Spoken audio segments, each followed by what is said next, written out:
So let's go live to Beirut now. Zeina Khodr is there. And Zeina, first up, could you just give us a kind of countrywide overview of the shape of things as the Israeli assault continues? Yes, the Israeli military campaign continues.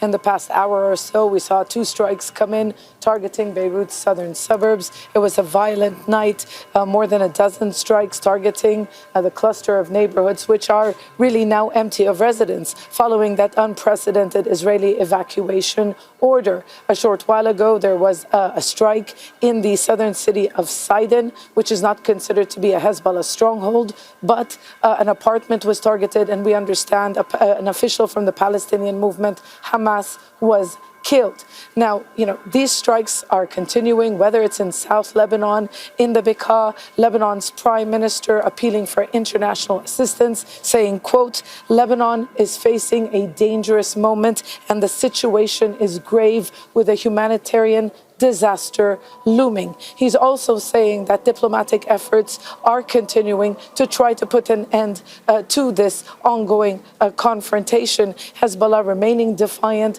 They're continuing to launch attacks across the border, not just across the border, but they're continuing to target Israeli troops which are operating inside Lebanon along the border. So you see, this conflict is only escalating. We saw people sleeping in the streets as we drive around the capital. There aren't enough shelters. The government now is opening stadiums. And the prime minister also indirectly, again, criticizing Hezbollah for drawing this country into a conflict it did not want. So also political tensions are growing. Now, we're focusing on that evacuation order here in Beirut, where hundreds of thousands of people left. But there's also an evacuation order for an area south of the Litani until the Israeli border, and it includes South Lebanon's second largest city, Tyre.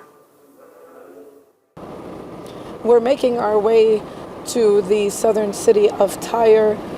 In the early hours of Thursday morning, the Israeli army issued yet another warning for people to leave areas south of the Litani River. As you can see, as we drive through the streets, traffic is very thin, shops are closed, people are worried, especially since there's no end in sight to this latest confrontation between Israel and Hezbollah. Human rights groups have criticized the Israeli army's evacuation order, saying forcing an entire population to leave their homes violates the rules of war. South of the Litani River to the border, this is 8% of Lebanese territory, and hundreds of thousands of people live in this area. The city has already come under attack.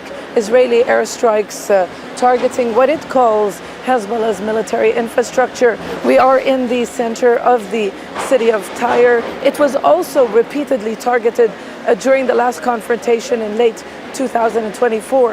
Attacks like this cause further displacement, destruction.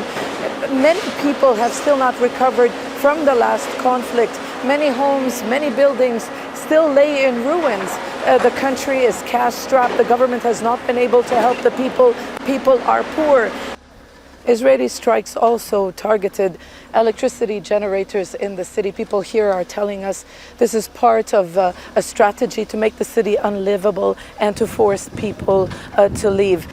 The Israeli military also targeted Khodr al-Hassan branches. This is a financial institution affiliated with Hezbollah. The Israeli military really has been targeting anyone and anything related to Hezbollah. But as you can see, widespread destruction. This used to be a commercial district.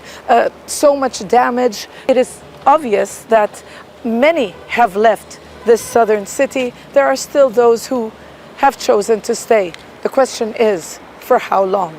Zeina Khodr, Al Jazeera, Tyre, southern Lebanon. Lebanon's prime minister appealing to the international community, not just for humanitarian assistance, but diplomatic help to put an end to the ongoing attacks. Zeina, thanks for that. Zeina Khodr there in Beirut. Thank you.